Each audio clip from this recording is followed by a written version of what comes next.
কেমন চলছে ভোটের প্রস্তুতি? কি ভাবছেন ভোটাররা? এমন নানা বিষয়ে কথা বলতে বগুড়া থেকে আমাদের সাথে যুক্ত হচ্ছেন সহকর্মী ফরহাদুজ্জামান শাহী। ফরহাদ। মিলা, আসলে সারা দেশের মতো বগুড়াতেও কিন্তু এরই মধ্যে ভোটের হাওয়া বইতে শুরু করেছে। যে সমস্ত প্রার্থীরা নির্বাচনে অংশগ্রহণ করবে এবং যে সমস্ত দল নির্বাচনে অংশগ্রহণ করবে তারা কিন্তু এরই মধ্যে প্রচারণা শুরু করেছেন। তবে সাধারণ ভোটারদের মধ্যে সেই অর্থে এখন পর্যন্ত আগ্রহ দেখা যায়নি। তবে এই বিষয়টা নিয়ে আমরা এখন কথা বলতে চাই। আমাদের সাথে যুক্ত হয়েছেন বেশ কিছু রাজনৈতিক দলের নেতাকর্মী এবং তারই সাথে যুক্ত হয়েছেন সুশীল সমাজের প্রতিনিধিরাও আমাদের সাথে যুক্ত হয়েছেন। তাদের কাছে আসলে বগুড়ার ভোটের যে পরিবেশ সেটা নিয়ে আমরা কথা বলবো। আমরা প্রথমে কথা বলবো সুশাসনের জন্য নাগরিক সুজনের বগুড়া জেলা কমিটির সাধারণ সম্পাদক হুমায়ুন ইসলাম তুহিনের সাথে। আসলে এরই মধ্যে সারা বাংলাদেশে নির্বাচনের একটা আমেজ তৈরি হয়েছে। বগুড়ায় নির্বাচনের পরিবেশটা কেমন দেখছেন? সাধারণ ভোটাররা বা আপনারা যারা সুশীল সমাজের প্রতিনিধি আছেন তারা কেমন নির্বাচন দেখতে চান? ধন্যবাদ। আমরা লক্ষ্য করছি যে সরকারি পক্ষ থেকে এক ধরনের বলা হচ্ছে যে নিশ্চিতভাবে যে ফেব্রুয়ারির প্রথমার্ধে নির্বাচন হবে এবং নির্বাচন কমিশন সেভাবেই তারা প্রস্তুতি নিয়েছে। রাজনীতিবিদরা বিশেষ করে যারা তিনটি রাজনৈতিক দল এখন এই নির্বাচনে উল্লেখযোগ্য অবস্থানে তারা রয়েছেন এবং তাদের কি কি কাজ যার যার অবস্থান থেকে তারা অবস্থান নিয়েছে। তো এখন আমরা মনে হয় রাজনীতিবিদরা যতটা ব্যস্ত ভোট নিয়ে, সাধারণ জনগণকে আমরা ওইভাবে অতটা ব্যস্ততা বা ওইটা দেখি না এবং তারা ইতিপূর্বে ভোট দেখেছে, ভোট ব্যবস্থাপনা দেখেছে এবং তাদের ভাগ্যের কোনো পরিবর্তন হয়নি এবং আগামীতে তারা একটি ভালো নির্বাচন এবং গ্রহণযোগ্য নির্বাচন, এখানে একটি কথা আমাকে বলতেই হবে, দুটো নির্বাচন যে একত্র করা হলে সেক্ষেত্রে সাধারণ ভোটাররা তাদের খেয়ে হারিয়ে ফেলবে, কোনটায় রেখে কোনটাকে ভোট দেবে এবং যদি এই হানা ভোটটা যদি না হয়ে যায় বা না যদি দেয় তারা, সেক্ষেত্রে ওই হানা ভোটটা অগ্রহণযোগ্য হয়ে যাবে। এক্ষেত্রে আমাদেরকে আর একটু ভালো দিক নির্দেশনার মাধ্যমে আগাতে হবে আর কি। শুনছিলেন আপনি সুশাসনের জন্য নাগরিকের যিনি জেলা কমিটির সাধারণ সম্পাদক তার বক্তব্য শুনছিলাম। এবার আমরা কথা বলবো জামায়াতে ইসলামের একজন প্রার্থী যিনি বগুড়া ৪ কাহালু নন্দীগ্রাম আসন থেকে এরই মধ্যে জামাত তাকে ক্যান্ডিডেট মনোনীত করেছেন। তার নাম ডক্টর মোস্তফা ফয়সাল পারভেজ। তার সাথে আমরা কথা বলবো। আসলে এরই মধ্যে আপনি নির্বাচনী প্রচারণা শুরু করেছেন এবং ভোটারদের কাছে যাচ্ছেন এবং আপনারা বলছেন যে জামাত বগুড়ার অধিকাংশ আসনে জয়লাভ করবে। আসলে কি প্রতিশ্রুতি দিচ্ছেন ভোটারদেরকে? ভোটার আপনাদেরকে কি বলছে এবং আপনারা কতটা বিজয়ের ব্যাপারে আশাবাদী? জি, আপনি যেটি বলেছেন বাস্তবতা তার চাইতে আরো বেশি। আমাদের দৃঢ়ভাবে বিশ্বাস করি বগুড়ার বেশিরভাগ মেজরিটি আসনগুলোতে জামাত বিপুল ভোটে বিজয়ী হবে। এর পেছনে অবশ্যই কারণ রয়েছে। মানুষ 16 বছর কষ্ট করেছে, এখন 1 বছর তারও কষ্ট করছে। আজকে আপনি স্কুলে যাবেন, সেখানকার রাজনৈতিক স্থানীয় নেতারা এগুলো দখল করে বসে আছে, শিক্ষার পরিবেশ নষ্ট হচ্ছে। আমি যখন বগুড়া শহরে এই মুহূর্তে কথা বলছি, পুরো বগুড়া শহরে জ্যামে আটকে গেছে। কারণটা কি? অধিকাংশ ফুটপাতগুলো রাজনৈতিক নেতাদের ছত্রছায়ায় স্থানীয় কিশোর গ্যাংগুলো দখল করে আছে। এটা তো শহরের দৃশ্য বললাম।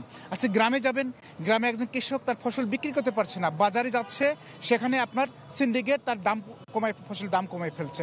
এভাবে অর্থের সাথে রিলেটেড একজন রিক্সা চালক বলেন, শ্রমিক বলেন, ভ্যান চালক বলেন, অটো চালক বলেন, স্কুল শিক্ষক বলেন, সবাই রাজনৈতিক নেতাদের কারণে, এখানকার বগুড়া যারা প্রভাবশালী বলছেন তাদের কারণে কিন্তু তার পারসিকিউটেড। মানুষ এখান থেকে মুক্তি চায়, যে কারণে জুলাই রক্ত দিয়েছিল। আমরা দৃঢ়ভাবে বিশ্বাস করি জামায়াত ইসলাম যে কর্মসূচি নিয়েছে, আমরা মানুষকে যেদিকে আহ্বান করছি একটা কল্যাণ রাষ্ট্রের জন্য, একটা ওয়েলফেয়ার স্টেটের জন্য, আমরা দৃঢ়ভাবে বিশ্বাস করি। আমাদের বগুড়ার মানুষ, আমার কাহালু নন্দীগ্রামের মানুষ আমাদের সাথে একমত। আমরা বিপুল ভোটে বিজয় হব ইনশাআল্লাহ। ধন্যবাদ। আপনারা শুনছিলেন ডক্টর মোস্তফা ফয়সাল পারভেজের সাথে কথা বলছিলাম। তিনি কাহালু নন্দীগ্রাম থেকে জামাত মনোনীত প্রার্থী। এবারে আমরা আর একজন সুশীল সমাজের প্রতিনিধির সাথে কথা বলবো, মিলন রহমান, যিনি সনাকের সহসভাপতি। তার সাথে একটু কথা বলতে চাই যে এখন পর্যন্ত বগুড়ায় নির্বাচনী পরিবেশটা কেমন দেখছেন? এখন পর্যন্ত 2 পক্ষ বা 3 পক্ষ আসলে কোনো দ্বন্দ্বে জড়ায়নি। ভবিষ্যৎটাও কি এরকম থাকবে কিনা? সাধারণ মানুষ চাচ্ছে একটা সুষ্ঠু নির্বাচন। আপনি কতটুকু সেই সম্ভাবনা দেখছেন? ধন্যবাদ। এখন পর্যন্ত প্রশাসন যে ব্যবস্থা নিয়েছে তাতে পরিবেশ ভালো। আশা করছি যে এবার প্রশাসন যদি ভালো ব্যবস্থা নেয়, ভালো নির্বাচন হবে। এখন কোনো জায়গায় এখনো কোনো অপ্রীতিকর ঘটনা ঘটেনি। যে কয়টি রাজনৈতিক দল নির্বাচন প্রচারণায় রয়েছে তারা ভালোভাবে নির্বাচনী প্রচারণা চালাচ্ছেন। ধন্যবাদ আপনাকে। আমরা বগুড়া ৬ সদর আসন থেকে আরেকজন নির্বাচন করছেন, তার সাথে আমরা কথা বলবো। দিলরুবা নুরি, তিনি বাসদ মনোনীত প্রার্থী। তিনি বগুড়া ৬ সদর আসন থেকে তিনি প্রার্থী হয়েছেন, এবং আমরা একটু আপনাদের পরিকল্পনাটা জানতে চাই যে আপনারা কি বিষয়গুলো নিয়ে প্রচারণা করছেন, যদি একটু বলতেন। হ্যাঁ, নির্বাচন ত্রয়োদশ যে নির্বাচন হতে যাচ্ছে, আমরা নির্বাচনকে বরাবরই আন্দোলনের অংশ হিসেবে দেখি এবং আন্দোলনের মধ্য থেকেই আমরা নির্বাচনকে এগিয়ে নিতে চাই। তার অংশ হিসেবে বগুড়া সদরে যে শ্রমজীবী মানুষ, সেই শ্রমজীবী মানুষের পক্ষে আমরা বরাবরই রাজপথে ছিলাম, জনগণের মধ্যেও আছি। কৃষিভিত্তিক এলাকা বগুড়া, সেই কৃষিভিত্তিক এলাকার যে কৃষকরা ন্যায্য মূল্য পায় না, সেটার আন্দোলনে আছি। কিন্তু দুঃখজনক ব্যাপার একটা, সেটা হলো যে আমরা এই অভ্যুত্থান পরবর্তী যে নির্বাচন কমিশন, তাদের লেভেল প্লেয়িং ফিল্ডের কোনো নীতিমালা দেখলাম না। আমাদের নমিনেশন ফি বৃদ্ধি করেছে, ভোটার প্রতি খরচ বৃদ্ধি করেছে, এগুলো শ্রমজীবী মানুষের পক্ষের প্রার্থীদের নির্বাচিত হবার জন্য যথেষ্ট নয়। ধন্যবাদ দিলরুবা নুরি। আমরা একজন ভোটারের সাথে কথা বলবো। আসলে এবার তো ভোট হতে যাচ্ছে, অনেকদিন পরে অনেকে অংশগ্রহণ করবেন। আসলে আপনারা কি ধরনের প্রার্থী নির্বাচন করবেন, সেই ব্যাপারে কোনো পরিকল্পনা আছে কিনা আপনাদের? ধন্যবাদ আপনাদেরকে।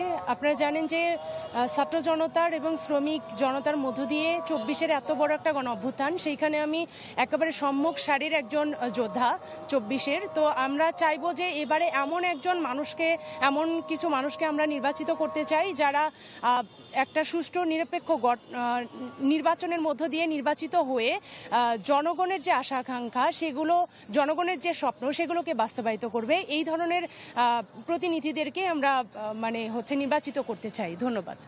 শুনছিলেন একজন সাধারণ ভোটারের কথাও শুনছিলেন। আসলে যারা ভোটার এবং সুশীল সমাজের প্রতিনিধি এবং রাজনৈতিক দলের নেতৃবৃন্দ, তারা সবাই কিন্তু একটা সুষ্ঠু ভোট হবে এবং সেখানে একজন যোগ্য প্রতিনিধি নির্বাচিত হবে, সেই রকমই আশা করছেন। এবং যারা রাজনৈতিক দলের যারা প্রার্থী, তারাও কিন্তু বলছেন যে তারা তাদের ম্যানিফেস্টো দিয়ে সাধারণ মানুষের কাছে যাচ্ছেন এবং প্রত্যেকেই কিন্তু বিজয়ের ব্যাপারে আশাবাদ ব্যক্ত করছেন। তবে সাধারণ মানুষের প্রত্যাশা একটা সুষ্ঠু ভোট হবে এবং একটি সরকার গঠন হবে, যে সরকার বগুড়া এবং সারা বাংলাদেশের উন্নয়ন নিশ্চিত করবে। মিলা।